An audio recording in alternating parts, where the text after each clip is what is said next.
할렐루야. 주 안에서 평안하셨습니까? 오늘도 귀한 예배에 참여하신 온 교회와 가정에 늘 행복이 넘치시기를 주의 이름으로 축원합니다. 저는 오늘 요한복음 4장 25절에서 26절 말씀으로 행복의 길 메시아라는 제목으로 하나님 말씀 잠시 전하겠습니다. 우리의 믿음은 단순합니다. 예수를 구주로 믿고 구원의 은혜를 누리는 삶이죠. 하지만 신앙생활은 그렇게 단순하지 않습니다. 믿는다고 만사가 형통한 것도 아닌 것 같기도 하고요. 기도한 대로 응답되지 않는 것 같기도 하기 때문에 그렇습니다. 그 이유가 무엇일까요? 이유는 다양하지만 중요한 세 가지 정도만 소개하고자 합니다. 하나님의 선하신 뜻이 있기 때문에 그렇다, 그렇게 얘기할 수 있습니다. 그 뜻에는 방법과 시간이라는 어떤 개념이 있는데요. 그 합력하여 선을 이루시는 그 방법과 시간이 우리의 생각과 다를 경우가 있다는 것이죠. 그래서 우리 기도대로 응답되지 않는 것 같고 믿는다고 형통해 보이지 않는 것 같이 느낄 수 있다는 것이죠. 우리는 하나님의 역사의 방법이 실행이 궁극적으로 유익할 때도 있지만 지연 또는 거부가 더 유익할 때도 없잖아 있습니다.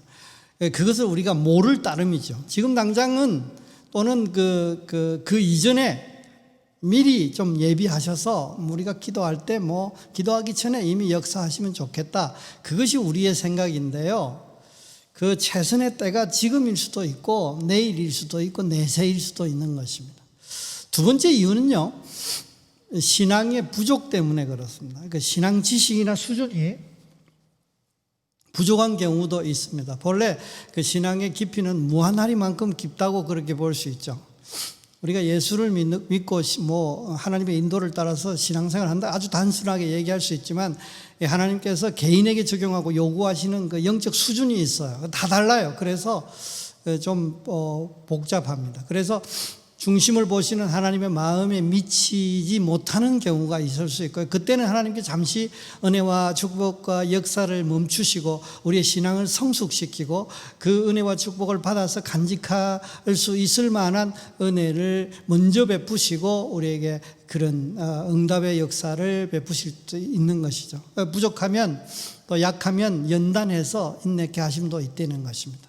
마지막으로 한 가지는 믿음으로 제3의 은혜를 입었지만 거룩의 상태를 유지하지 못하는 경우가 있습니다. 그러니까 예수를 구주로 믿었어요. 예수쟁이 됐어요. 하나님 자녀 됐어요. 그런데 하나님의 말씀을 순종하는 상태, 성령의 충만한 상태, 성령의 인도를 받는 상태에서 벗어나면 그 상태가 죄 사함을 받았지만 아직 죄가 있는 상태가 돼서 구원으로 통해서 베풀어진 은혜와 축복이 유지되지 못하고 곧 소멸되는 것입니다. 구원의 은혜와 축복이 완전히 소멸된다기보다는 일시정지 상태, 포즈 상태에 이른다, 그렇게 표현하고 싶어요. 그러므로 예수를 구주로 믿은 죄사함의 은혜를 입어서 그렇게 거룩하게 됐다면 순종하는 삶을 필수적으로 살아내야 되는 것이죠. 그래서 산 믿음이 필요한 것이고 행함이 있는 믿음이 필요한 것이고 믿음을 유지할 필요가 있는 것이죠. 거룩한 상태, 일용할 양식도 필요하지만 죄지은 자를 사해 준 같이 우리 용서하고 악에 빠지지 않고 시험에 들지 않고 그런 상태를 유지하는 것이 중요하다고 기도도 하기를 원하시는 것입니다. 이처럼 우리의 신앙은 다소 복잡함이 있습니다. 그래서 성경이 두텁습니다. 다양한 사람들이 다양한 환경에서 신앙을 적용해야 하기 때문에 그런 것이죠. 그런데 이 복잡함 속에서도 확실한 것 하나 있어요. 뭔지 아십니까? 하나님께서 그 자녀된 우리에게 반드시 적용하는 원칙이 있는데 그게 사랑의 원칙이라는 것입니다. 내용이 뭐라고요? 합력하여 선을 이루는 원칙이에요. 이거 무슨 말인가 하면, 쉽게 말하면 우리에게 사랑의 역사가 나타나도록, 사랑의 열매가 나타나도록, 사랑의 결과가 나타나도록 그 모든 것을 조성하신다는 것입니다. 역사하신다는 것입니다. 그 원칙은 반드시 하나님께서 지키신다, 그런 거죠. 그러므로 우리가 두려워할 필요가 없습니다. 기도 응답이 되지 않아도 기도하고요. 기도 응답돼도 기도하고요. 하나님 순종해도 복을 안 받아도 기도하고요. 복을 받아도 기도하고요. 그러니까 들어가도 복을 받고 나가도 복이 되게, 결과적으로는 그렇게 되게 돼 있는 것입니다. 그러므로 합력하여 선을 이룬다는 말은 아주 참 귀한 것이죠. 그리스도인만이 누릴 수 있는 특권이라는 것이죠. 그러므로 우리는 즐겨 순종하는 삶을 살아가는 것입니다. 그러므로 단순하게 대처하면 됩니다. 소위 생각나거나 들리는 메시지가 하나님으로부터 있다면 그것을 최선으로 응답하는 삶, 응답해서 순종할 것 순종하고요, 버릴 것 버리고 끊을 것 끊고 하나님 앞에서 뭐 절제하라면 절제하고 또 희생하라면 또 희생하고 그렇게 살면 되는 거죠. 못하면 어쩔 수 없고요. 근데 할 수 있는 만큼만 최선을 다하면서 살아나가는 것이죠. 하나님 사랑의 하나님이시기 때문에 사랑하시기 때문에 우리가 하나님께 약점 잡힌 것이 아니라 하나님이 우리에게 약점 잡혔어요. 아버지가 되셔버렸잖아요. 그래서 뭐 어쩌겠어요. 하나님께서 주시는 은혜가 있으면 최선을 다해서 희생하고 순종하고 섬겨내는 것입니다. 그렇게 시도하고 그렇게 생각하고 그런 모습을 취하려고 노력하고 그렇게 살아가는 거죠. 그러면 충분합니다. 그래서 그때 하나님께 사랑하시고 전능하시니까 깨닫게 하시고 고쳐서도 인도하시기 때문에 뭐 걱정할 필요가 없는 것이죠. 오늘 본문에도 사마리아 여인이 영적 지식을 자기가 갖고 있는 영적 지식에 대해서 예수님께서 들으셨어요. 그리고 부족한 부분에 대해서는 언급하심으로 통해서 더 깊고 완전한 신앙을 갖게 하셨고요. 소위 그 영적 업그레이드를 하셨다, 업그레이드를 시켜주셨다, 뭐 그렇게 표현할 수 있고요. 문제 없는 부분은 다른 언급을 안 하시는 거죠. 인정하시는 겁니다. 그러므로 하나님의 사랑하심과 전능하심을 믿고 오늘 주시는 메시지에 충실하게 반응하면 신앙생활을 그냥 잘하는 거예요. 그렇게 하면 되는 거예요. 뭘 그렇게 두려워할 필요도 없고요. 뭐 쫓길 필요도 없어요. 진리가 우리를 자유케 하는데 마치 진리가 우리를 억압한 것처럼 이렇게 살 필요가 없는 것이죠. 그 결과들로 축복을 누릴 뿐만 아니라 그 과정 속에서도 행복을 만끽할 수 있다. 이것이 제가 전하는 복음, 제가 깨달은 복음의 아주 중요한 내용입니다. 우리는 예수님과 수가성 여인의 대화를 통해서 이 본문을 강해하면서 인생이 어떻게 목마름과 수고의 문제를 해결하고 행복을 누릴 것인가, 진정한 행복의 길이 무엇인가를 살피고 있는데 그 길을 세 가지로 말씀하셨어요. 첫 번째는 그 길은 선지자다 그렇게 말씀하지 않습니까? 선지자. 축복의 환경을 조성하기 위해서 선지자를 만나야 된다. 하나님의 말씀을 듣고 하나님 그 말씀을 우리의 입술로 고백하고 선포하는 삶, 소위 말하면 선포로 통해서 축복의 환경이 열리니까 선지자로 통해서 그런 일이 일어나니까 우리가 하나님의 말씀을 듣는 것이 중요하다. 선지자를 만나서 말해요. 그 말씀을 따라서 자신이 선포하는 것 필요하다. 그래서 자신이 자신에 대하여 선지자가 될 필요가 있다. 이 참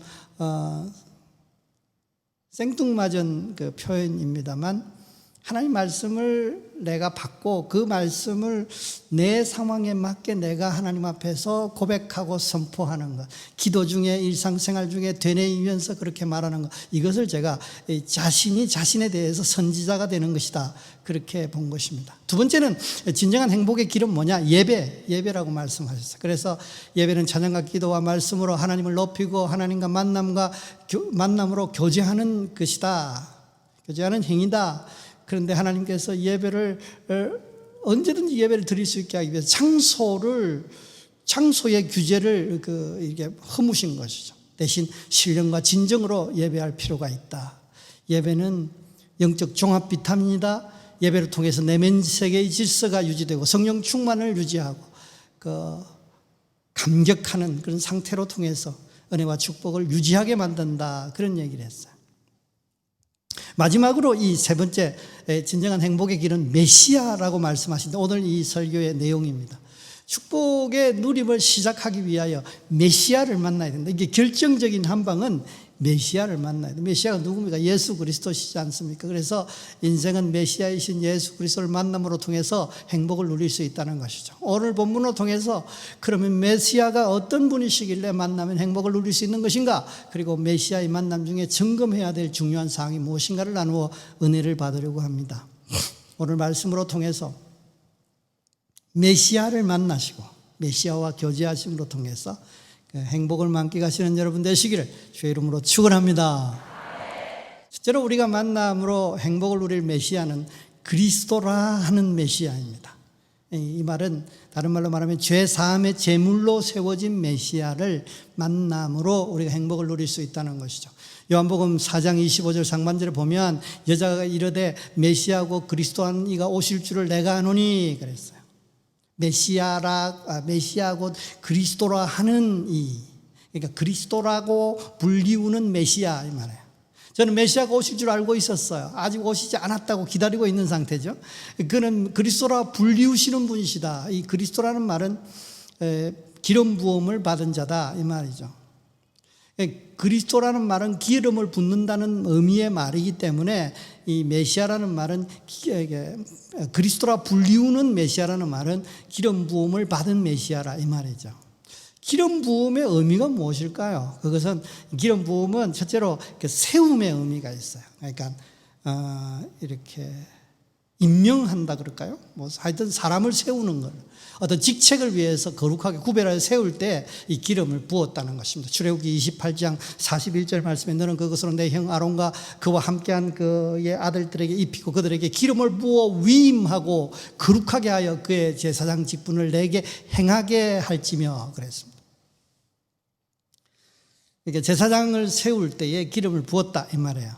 두 번째로 기름 부음은 제물에 대해서 기름을 부었어요. 그러므로 이 기름 붓는다는 것은 죄물이다 이 말이에요. 제물이다, 제물. 죽임을 당한다, 제물된다, 거룩하게 되는데 쓰임 받는다 이 말이에요. 창세기 35장 14절 말씀에 야곱이 하나님이 자기와 함께 하시는 곳에 기둥 곧 돌기둥을 세우고 그 위에 전제물을 붓고 그 위에 기름을 붓고 그랬어요. 기름 부음은 제물에다가 붓는 것이다 이런 거야. 그러니까 기름을 부으면 그게 제물이다 이 말이죠. 제물은 피를 흘리고 이미 죽은 것입니다. 그래서 그리스도라 하는 메시아 이 말은 무슨 의미일까요? 이 기름 부음을 받은 메시아라는 말이죠. 그런데 이 제사함을 위한 제물로 세우심을 입은 예수님을 의미하는 것입니다. 그래서 요한복음 1장 29절 말씀에 예수님께서 요한 앞으로 자기에게 나오심을 보고 요한이 고백합니다. 보라 이르되 보라 세상 죄를 지고 가는 하나님의 어린 양이다 그랬습니다. 세상 죄를 지고 가는 하나님, 세상 죄를 지고 이 어린 양이 어디로 갑니까? 뭐 죽으러 가는 거죠. 제물됐다 이 말이에요. 그걸 이 요한은 이미 예수님께서 사역을 시작하시기 전에 초기에 알게 됐다는 것이죠. 세례 요한뿐만 아니라 예수님을 기름 부음 받은 메시아로 드러낸 분이 있었습니다. 바로 귀한 옥합을 깨뜨린 여인이었습니다. 예수께서 십자가에 달려 돌아가시는 시간이 임박했을 때에 어떤 여자 한 분이 매우 귀한 향유를 가지고 예수님께 나왔습니다. 마태복음 20장 7절 말씀에 한 여자가 매우 귀한 향유 한 옥합을 가지고 나와서 식사하는 예수님의 머리에 부었다고 했습니다. 지극히 비싼 향유다, 순진한 나드 한 건이다, 매우 귀한 향유 한 옥합이다. 이 에피소드에 나오는 표현들이에요.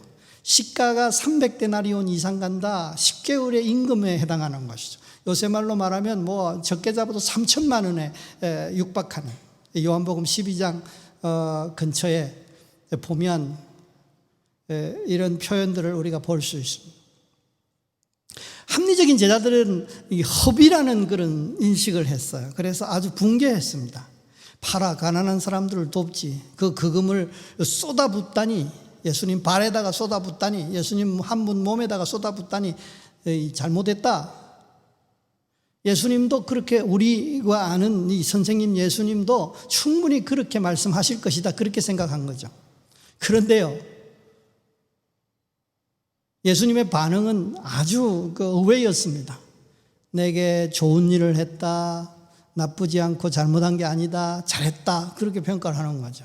마태복음 26장 10절 말씀에 예수께서 하시고 그들에게 이르시되 너희가 어찌하여 이 여자를 괴롭게 하느냐 그가 내게 좋은 일을 하였느니라. 그런 평가의 이유가 무엇인가 했더니 나는 항상 너와 함께 있지 아니하리라, 떠나겠다는 거죠. 다시 말하면 죽음을 통해서 떠나게 될 것이다. 향유를 부은 것은 내 장례를 위함이다. 돌아가실 거라는 거죠. 죽음을 위함이다, 그런 말이에요. 한술 더 떠서 주님의 말씀이 참 가관입니다. 내가 진실로 너에게 이르노니, 마태복음 26장 13절 말씀에 온 천하에 어디서든지 이 복음이 전파되는 곳에는 이 여자가 행한 일도 말하여 그를 기억하리라 하시니라. 왜 알려 그를 기억하게 하시려고 하셨을까요? 예수님이 아주 그 감동을 크게 받으신 것은 확실합니다. 이 귀한, 그러니까 값으로 따져도 감동을 안 받을 수 없는 상황이죠. 자신에게 베푼 대단하고 인상 깊은 헌신을 잊지 못해서 그렇게 알려서 기억하게 하겠다 그랬을까요? 아닙니다. 죄사함을 위한 십자가의 제물로 세우시는 장면을 소위 말하면 연출했다고 보기보다는 진실된 마음으로 자기의 재산을 다 들여서 그렇게 예수님께서 십자가에 달려 돌아가실 죄를 위해서, 우리 죄를 위해서 돌아가실 제물 되심을 그가 직접 향유를 부음으로 통해서, 다시 말하면 아까 기름 부으면 그 대상이 제물이라고 했지 않습니까? 또 기름 부으면 그 대상이 사명자라고 했지 않습니까? 그래서 죄사함을 위한 사명자, 죄사함을 위한 제물 되심을 만방에 드러낸 것이기 때문에 예수님께서 귀하게 보시고 그것을 기억하게 하시겠다고 말씀하신 것이죠. 이 제3의 은혜가 왜 중요합니까? 그 이유는 심각한 죄의 저주 때문에 그렇습니다. 공의 하나님의 심판으로 죄인에게 저주가 임하지 않습니까? 그러므로 인생은 난 것 자체가 저주로 시작하는 것이죠. 마치 모세가 났을 때에, 암울한 시대에 났을 때에 남자인 것이 확인되자마자 살해당해야 되는 그런 저주를 품고 난 것과 똑같은 것입니다. 그러므로 인생은 난 것 자체가 저주로 시작하는 거예요. 그래서 울고 고통 중에 태어나는 것입니다. 웃고 태어난 분은 별로 없을 것입니다. 평생을 염려와 수고와 고통으로 인생을 수를 놓다가 결국은 죽음을 맞이하게 될 것입니다. 결국은 영원한 저주에 이르는 것이 우리의 운명인 것입니다. 그 저주는 어떤 방법으로도 피할 수 없는 것입니다. 왜냐하면 집행하시는 하나님이 전능하시고 무소부지하시기 때문에 대항할 힘도 없고 피할 방법도 없고 장소도 없는 것입니다. 바위 틈에 숨어도 찾아내시고 뚫고 들어오시고 지하, 요즘 말로 말하면 지하 핵 공격을 대비하기 위해서 만든 벙커에서도 우리는 피할 수 없는 것입니다. 그런데 하나님의 사랑이 구세주를 보내셨어요. 바로 예수 그리스도이십니다. 그 표현이 그리스도라 불리우는 메시아라는 말입니다. 십자가의 은혜로 통해서 제사함을 얻기 위하여 제물로 세우시고 십자가의 달리심으로 통해서 저주를 속량하신 것입니다. 그래서 이사야 53장 5절 말씀에 그가 찔리면 우리의 허물을 인하며 그가 상하면 우리의 죄악을 인함이라. 그가 징계를 받으면 우리가 평안을 누리고 그가 채찍에 맞음으로 우리가 나음을 입었도다라고 말씀하시는 것이죠. 그러므로 축복의 자녀로 거듭나게 하심으로 죄인에서 의인으로 새로운 피조물 되게 하셨어요.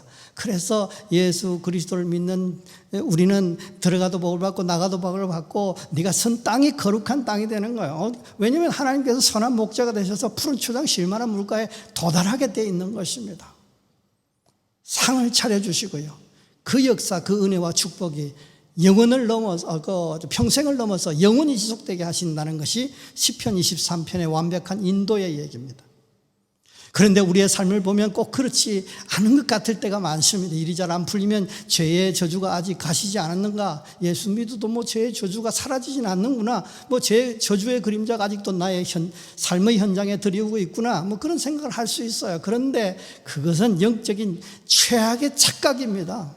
주께서 십자가를 질 예정이 아니라 십자가를 지셨고 이 여인의 고백 속에 있는 것처럼 주님께서 이 그리스도 하는 메시아가 오실 것이라고 알고 있는 그런 수준이 아니라 이미 오신 것입니다. 그래서 십자가를 지신 것입니다. 제3의 은혜를 받을 예정이 아니라 이미 입어버렸어요.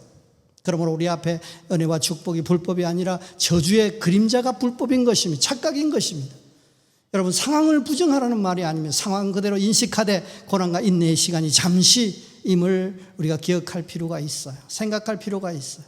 그리고 십자가의 은혜로 통해서 하나님의 능력을 힘입어 너희 극복할 수 있게 환경을 하나님께서 고치시고 땅을 기경해서 옥토로, 황무지를 옥토로 바꿀 것처럼 바꿀 수가 있는 것입니다. 우리에겐 또 속으로 능력을 주셔서 인도해 주셔서 지혜를 주셔서 능력을 주셔서 능히 극복하고 남음이 있도록 역사하시는 것입니다. 상황이 정망과 부정을 말할 수밖에 없게 만들 때에 믿음으로 긍정과 축복을 우리가 말하는 것입니다. 축복을 이루심을 바라보고 미리 기뻐하고 감사하는 것, 이것이 믿음이라는 것입니다. 그때 주시는 인사이트를 통해서 믿음으로 실행하고 그럼을 통해서 위기를 극복하고 도리어 전화 위복해야 되는 것, 이것이 메시아 신앙이라는 것입니다. 이것이 그리스도라 부르는 메시아를 진정으로 믿는 신앙이라는 것입니다. 이 기름 부음 받은 메시아를 염두에 둘 때 우리가 생각할 부분이 몇 가지 있어요. 기름 부음을 받은 예수님의 은혜를 입은 우리는 옥합을 깨뜨리는 삶이 필요해요. 여인은 요한복음에 죽었다가 살아난 이 나사로의 여동생이다, 그렇게 언급되었습니다. 요한복음 11장 2절 말씀에 병든 나사로는 그의 오라비더라 그랬습니다. 오라비의 살리심의 은혜를 입은 마리아가 매우 귀한 향옥합을 가지고 나와서 깨뜨렸던 것이죠.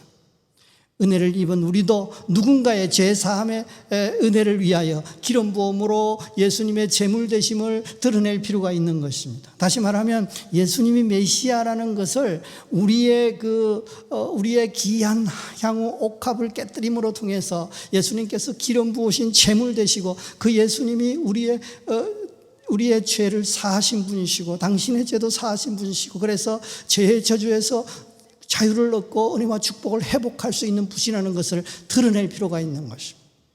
이것이 뭡니까? 전도입니다. 이것이 뭡니까? 선교이라는 것이죠. 복음을 위해서 헌신하는 것입니다. 헌신은 자신에게 구원의 은혜와 축복을 유지시키는 것이고 누군가에게는 십자가의 은혜를 다시 입히는 것입니다. 사랑하는 성도 여러분, 주께서 기름 부음을 받은 메시아이십니다. 친히 우리의 저주를 담당한 제물이 되셨습니다. 그러므로 우리는 이 메시아를 만남으로 통해서 행복을 누릴 수 있게 되어 있습니다. 그러므로 우리는 믿음으로 이미 만났으니 행복을 누릴 것이라고 말하고 그렇게 행복을 생각하고 그 행복을 누릴 수 있는 것입니다. 기뻐하고 감사함으로 그 행복을 영원까지 지속시킬 수 있는 것이, 이것이 우리의 특권이고 비밀인 것이죠. 이 그리스도라는 메시아, 기름 부음 받은 메시아를 만남으로 통해서 그 만난 신앙으로, 그 만남으로 통해서 행복을 만끽하시는 여러분 되시기를 주의 이름으로 축원합니다. 둘째로 우리가 만남으로 통해서 행복을 누릴 메시아는 알려주시는 메시아입니다. 이게 알려주시는 것은 모르는 걸 알려주시는 거죠. 알게 해주시는 거죠. 모르는 걸 알면 어떤 일이 벌어집니까? 미리 알면 확신 가운데서 행하게 되고, 확신 가운데 행한다는 말은 흔들리지 않는다는 거죠. 왜냐하면 비밀을 미리 봐서 알고 있고 명확하게 확신하게 되어 있기 때문에 그렇습니다. 그래서 요한복음 4장 25절 하반절 말씀에 그가 오시면 모든 것을 우리에게 알려주시리이다 그랬습니다.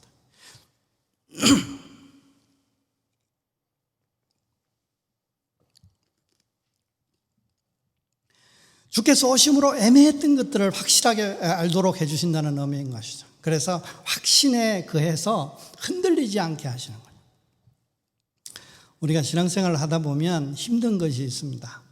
그 중에 하나가 하나님의 약속과 응답 사이에 그 시차가 있다는 것입니다. 하나님 약속을 여기 오래 하셨는데 응답은 뭐 내년에 하실 수도 있고 다음 달에 하실 수도 있고 10년 후에 하실 수도 있고 다음 세대에 할 수 있고 영원한 시간에 할 수도 있는 것이죠.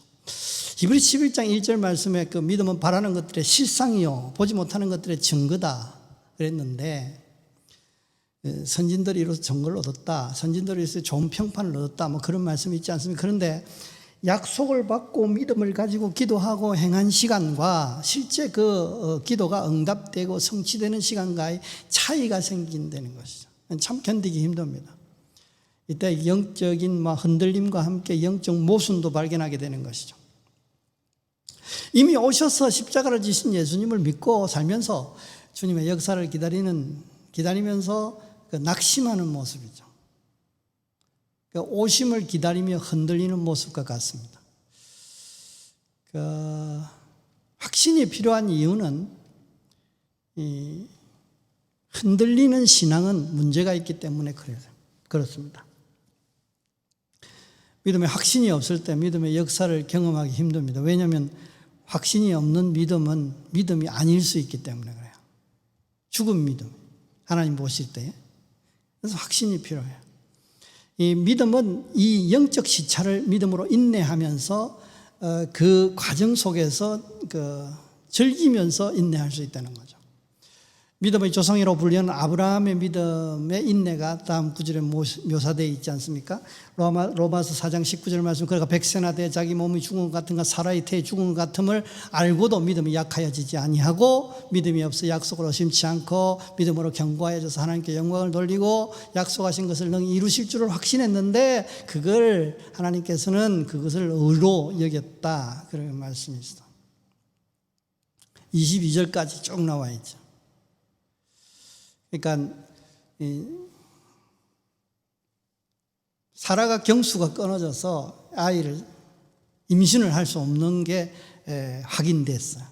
그런데 설상가상으로 이 할아버지도, 이 아브라함 할아버지도 이젠 아이를 생산할 수 없는 그런 것이 이제 판명된 거죠. 드러난 거죠. 그런 것을 알고도 이 할머니 할아버지는 믿음이 약하여지지 아니했다. 이게 대단한 거죠. 의심치 아니했다. 도리어 견고해졌다. 하나님께 영광을 돌렸다. 약속하신 것을 능히 이루실 줄 확신했다. 왜 그렇게 생각했냐? 고집 때문에 그렇게 했냐? 그렇지 않다는 거죠. 하나님께서 약속하신 것이 있기 때문에.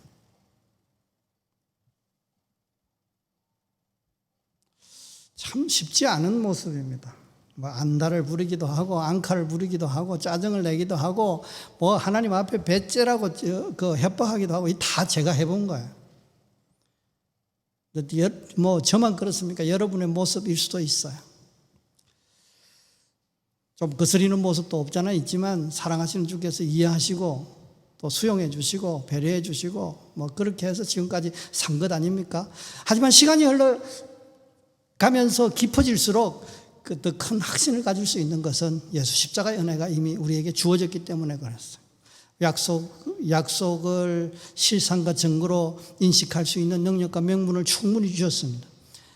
그래서 우리에게는 희망 고문을 막 당하다가 결국은 실패하게 되고 꽝이 되고 그러는 것이 아니라 반드시 성취하게 되어 있다는 것입니다. 구원에 대하여 명확하게 알게 하시고 그래서 확신 중에 믿음 생활을 하게 하시면서 그 과정 속에서 은혜와 축복을 누려가도록 하는 것입니다. 그것이 다 구원의 은혜와 축복에 다 포함된 것입니다.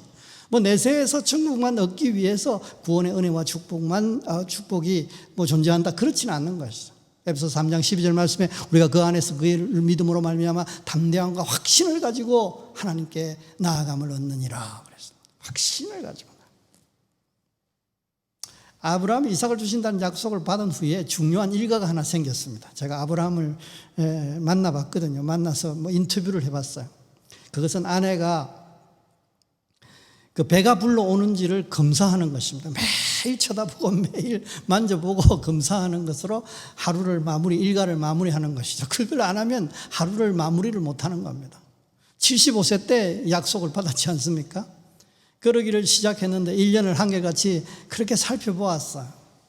근데 소식이 없어요. 그 다음에도 변화가 없었습니다. 그 후에 10년 동안 그렇게 했는데도 변화를 감지할 수 없었어요. 10년을 한결같이 꽝이었어요. 꽝. 그것을 경험한 거죠. 15년쯤 되던 해에 어느 날 배가 평소 때보다 부른 것을 발견했어. 그래서 잠을 자려다가 좋아서 춤을 덩실덩실 추기 시작했고 잠을 설쳤습니다. 못 잤습니다. 빨리 아침에 일어나서 밝을 때에 확실하게 확인해 봐야 되겠다, 그렇게 생각한 거죠. 그런데 실제로는 아침에 일어나서 확인해 보니까 그것도 꽝이었습니다. 그달에 그 동네에서 잔치가 많아가지고 잔치 음식을 뭐 이 집 저 집 계속해서 얻어 먹다 보니까 많이 먹다 보니까 이 할머니가 살이 쪘던 겁니다. 뱃살이 쪄서 배가 통통하게 나와가지고 임신한 것처럼 느꼈다는 것이죠. 그런데 25년째 되던 때에 진짜 임신의 배가 불러오기 시작했어요. 그때까지 15년을 꽝을 경험했음에도 24년을 꽝을 경험했음에도 불구하고 원망하고 포기한 것이 아니라 계속 확신해 가는 거죠. 왜냐하면 하나님께 약속한 것이 하나님은 신실하신 분이시기 때문에 반드시 이루어진다는 것을 믿었기 때문에 시간이 가면 갈수록 축복의 그날, 약속이 이루어지는 그날, 그 디데이는 다가오는 것을 느낀 것이죠. 시간이 가면 갈수록 약속의 그 축복의 시간, 그 시간은 다가온다는 생각으로 능히 이루실 줄을 확신했다고 그렇게 하는 것입니다. 그러므로 하나님의 때가 되었을 때에 하나님의 축복의 역사를 실제로 경험하게 됐던 것이죠. 사랑하는 성도 여러분, 주 안에 있는 우리는 믿음으로 시간이 아무리 지연되더라도 응답의 은혜와 축복을 기대하는 마음을 가질 수 있는 것이죠. 주께서 오셔서 이미 십자가를 지실 예정이 아니라 이미 십자가를 지시고 그리고 죄의 저주를 완전히 해결하셨기 때문에 그렇습니다. 비 온 뒤에 땅이 굳듯이 시간이 흐르면 흐를수록 믿음의 확신이 돌처럼 단단하게 굳어지는 것입니다. 그래서 어떤 상황에도 확신 중에 더 견고하게 되는 것이 메시아를 만난 신앙의 확신이라는 것이죠. 예수 십자가의 은혜로 통해서 어떤 상황에도 하나님의 약속을 확신하는 행복을 이 확신함으로 통해서 그 풍성한 하나님의 은혜와 축복을 생각하면서 아주 행복해하는 그 은혜가 여러분에게 넘치기를 주의 이름으로 축원합니다. 마지막으로 한 가지, 우리가 만남으로 행복을 누릴 수 있는 메시아는 지금 대화하는 메시아, 지금 대화하시는 메시아, 소통하시는 메시아, 이미 오셔서 만나서 대화하시는 메시아이십니다. 요한복음 4장 26절 말씀에 예수께서 이르시되 내가 말하는 내가 그라 하시니라. 네가 말하는 내가 그라. 너와 지금 말하고 있는 내가 그라, 그 말이죠. 메시아가 올 것, 여자가 그랬지 않습니까? 메시아가 올 것이고 오면 확신을 가지겠다고 말하고 있습니다. 그런데 이 여인에게 예수님께서 말씀하시죠. 왜 했습니까? 그것은 네가 갖고 있는 그 영적인 지식이 업그레이드가 필요하다는 거죠. 그 메시아가 와서 지금 당신과 말하고 있다라고 말씀하시면서 영적 지식을 수정해 주시는 것이죠. 업그레이드할 필요가 있는 부분에 대해서 고쳐주신다는 것입니다. 그 메시아가 이미 오셨고 더군다나 자신과 만나 대화를 하고 있음에도 불구하고 알아보지도 못하고 오시면 이럴 것입니다. 오시면 이럴 것입니다. 그런 오시면 타령을 자꾸 하고 있으니까 그 모습을 본 여인의 모습을 본 예수님께서 참 안타깝게 여기시면서 고쳐주시는 거죠. 이 모습이 현대 유대인의 신앙 모습과 비슷합니다. 맨날 오실 메시아만 학수고대하다가 볼일 다 보는 신앙이죠. 그러나 이 모습은 우리의 신앙의 모습일 수 있습니다. 실제로 주께서 오셨습니다. 그리고 만나 교제하기를 원하십니다. 그래서 계속 말씀하시고 계시지만 우리는 듣지도 않고 우리의 사정 이야기도 안 하는 거죠. 소위 기도도 안 하는 것입니다. 이런 우리의 모습이 마치 아직 오지 않는 예수님을 기다리는 이 여인의 모습과 비슷한 것입니다. 주께서 이미 오셨고 십자가를 지셨고 모든 저주를 처리하셨고 우리와 만나서 교제할 수 있는 주님으로 계시고 교제하기를 원하심에도 불구하고 우리는 오실 것을 기다리는 그 여인과 같이 교제하지 않는다는 것이죠. 여러분, 그분과 예수님과 소통하는 방법이 어떤 것입니까? 제일 좋은 방법은 말씀을 듣는 것입니다. 그리고 기도하는 것입니다. 그리고 인정하고 영광을 돌리는 것. 뭡니까? 예배인 거죠. 예배가 왜 중요합니까? 주님을 만나서 교제하는 겁니다. 소통하는 거죠.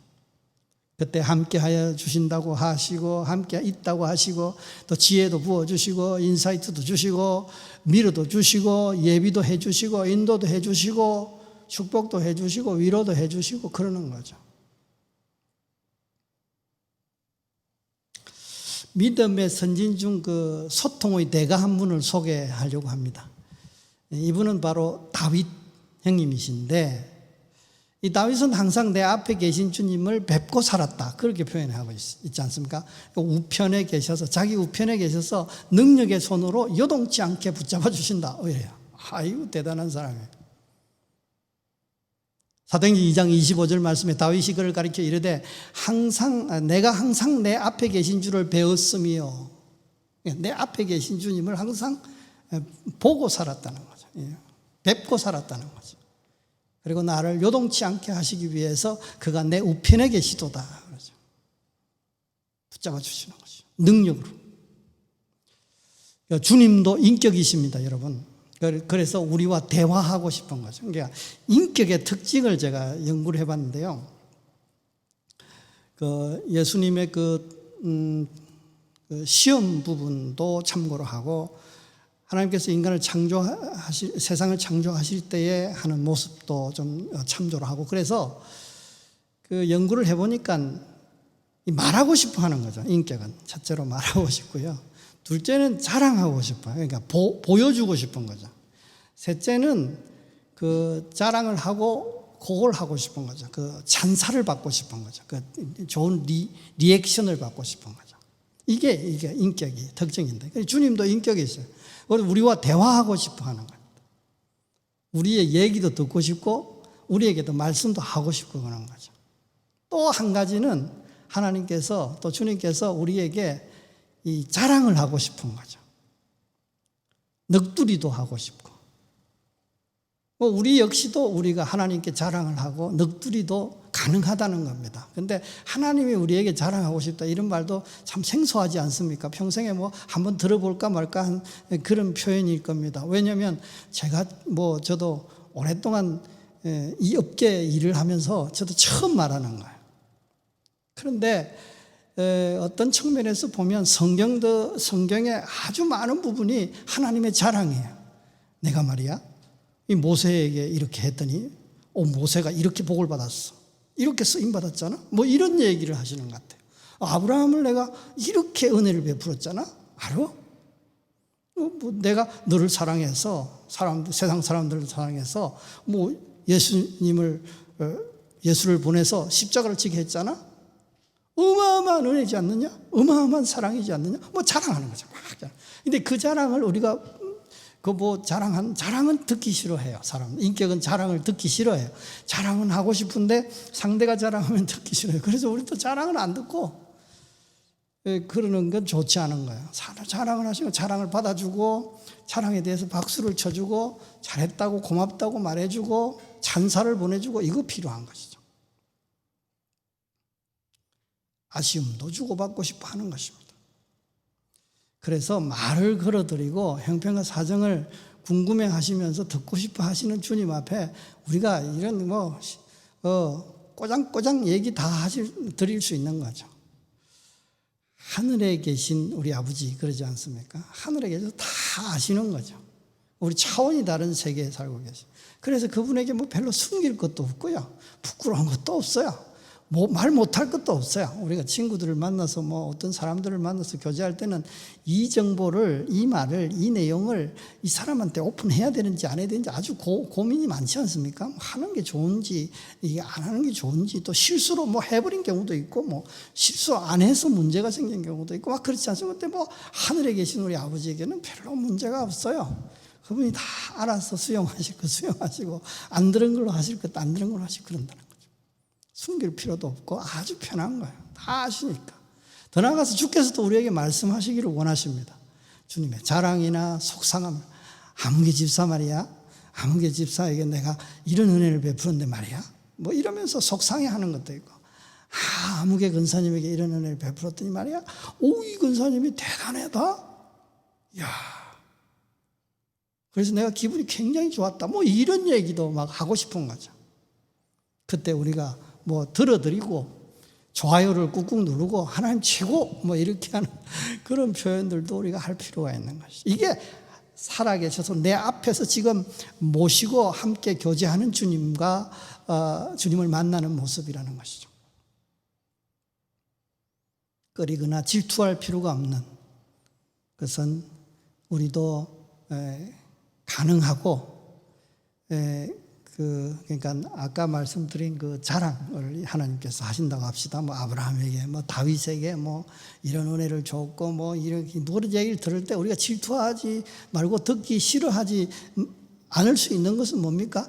그걸 왜 그렇게 하셨냐 하면, 지금 내가 말을 듣고 있는 나, 하나님 말씀을 듣고 있는 나도 충분히 그 은혜와 축복을 누릴 수 있게 명분도 주시고 능력도 주시고 권세도 주시고 자녀가 되어 있기 때문에 그런 것이죠. 저는 매일 가지는 기도 시간 막바지에 잠시 3분의 기도를 멈추고 하나님의 말씀을 경청하는 시간을 갖습니다. 어느 날 사도행전을 읽다가 10장을 읽는데요, 고넬로와 베드로가 나왔습니다. 그런데 거기에 고넬료가 환상적에 하나님의 사자가 들어와서 베드로를 청하라, 뭐 그렇게 말하지 않습니까? 베드로가 기도하려고 지붕에 올라갔는데 황홀한 중에 하늘이 열리며 한 그릇이 내려오는 것을 보니 베드로야 잡아먹으라, 뭐 이러잖아요. 그러니까 내 속에 영혼 깊은 곳에서 하나님께서 하시는 말씀이 있는 거죠. 그러니까 우리가 일반적으로는 성경을 통해서 설교를 듣는 것, 뭐 큐티를 하는 것, 그래서 하나님 인도를 받는 거 있습니다만, 그러나 기도 중에 기도하고 기도 중간에든지 기도 막바지에든지 멈추고, 내 말을 멈추고 하나님이 말씀하십시오, 말씀하실 때까지 그냥 기다리는 거죠. 주구장창 기다리는 거죠. 뭐 안 기려도 돼요. 하나님께서 야, 이건 내가 기분 좋다, 그런 말씀도 하시고요. 그런 이제 내 속의 생각으로, 내 속의 깨달음으로 그렇게 역사하는 거죠. 이건 너 임마 잘못했어, 이건 고치면 좋겠어, 이건 기분 나빴어 너한테, 뭐 이런 말씀들도, 소위 말하면 호된 책망을 받을 때도 있고 위로도 하시고 확신도 주시고 지혜도 주시는 것입니다. 그때마다 우리는 아멘하고 받고 감사를 표현하고, 그리고 할 수 있는 것은 최선을 다해서 순종하기 시작하는 것. 그러면 하나님의 역사를 경험할 수 있는 것이죠. 사랑하는 성도 여러분, 주님을 잘 만나고 계신지요? 깊은 교제를 나누고 계신지요? 하나님 말씀을 듣는 것과 아뢰는 기도가 필요합니다. 지금 주께서 말씀하고 계신가요? 그렇습니다. 설교를 통해서 나직히 심령의 깨달음으로, 생각으로 말씀하고 계시는 거죠. 그리고 지금 여러분 일상생활에서 주님께 말씀드리고 있나요? 어떤 일이 발생했을 때, 놀랐을 때, 너무 좋았을 때에 우리 하나님 앞에 기도로 주님께 아뢰일 수 있는 것이죠. 이건 너무 좋아요, 감사해요, 두려워요, 어떻게 해야 될지 모르겠어요. 그렇게 주님 앞에 진실된 마음으로 자신을 오픈하고 주님께 기도하면 하나님께서 만나주시고 말씀해 주시고 인도하시는 것입니다. 상상 속에서 만남으로 교제하는 거 필요해요. 말을 걸어드리고 인사하고 안부를 물어보십시오. 누구에게요? 하나님께. 그리고 하소연도 하고 그런 거죠. 걱정 보따리도 풀고 그것도 괜찮습니다. 아우성도 괜찮습니다. 더더욱 좋은 것은 사랑을 고백하고 표현하는 거예요. 좋아요를 누르는 거예요. 최고라고 말하는 거예요. 사랑한다고 표현하는 거죠. 기쁘고 감사하다고 영광을 돌리는 것입니다. 이것이 바로 내게 말하는 내가 그라 하시는 주님과의 만남인 것입니다. 늘 살아계신 주님과 교제를 통해서 행복을 만끽하시기를 주의 이름으로 축원합니다. 기도하시겠습니다. 살아계서 역사하시는 하나님 아버지, 오늘도 귀한 말씀으로 축복해 주시니 감사합니다. 예수께서 우리의 죄 사함을 위하여 기름 부음을 받은 제물이 되시고 죄 사함을 위한 제사장 되심을 이제 옥합을 깨뜨림으로 통해서 기름을 부은 그 사건으로 통해서 명백하게 드러내 주심을 감사합니다. 우리도 옥합을 깨뜨리는 삶을 살 수 있도록 은혜와 축복을 대 주시옵소서. 그래서 어떤 사람이 우리의 이 기름 붓는 그 장면으로 통해서, 그 헌신으로 통해서, 그 섬김으로 통해서 예수가 그리스도이심을, 예수께서 메시아이심을 드러내게 하시고 깨닫게 하시고, 그래서 함께 예수 믿고 은혜를, 축복을 누릴 수 있는 종들이 되기에 부족함이 없도록 인도해 주시옵소서. 그리고 주님과 늘 교제하는 삶을 살게 하여 주시되 주님 말씀을 듣게 하여 주옵소서. 주님의 아쉬운 부분을 듣게 하여 주시옵소서. 주님의 기분 좋음을 듣게 하여 주시옵소서. 주님의 그 답답함을 듣게 하여 주시옵소서. 안타까움을 듣게 하여 주시옵소서.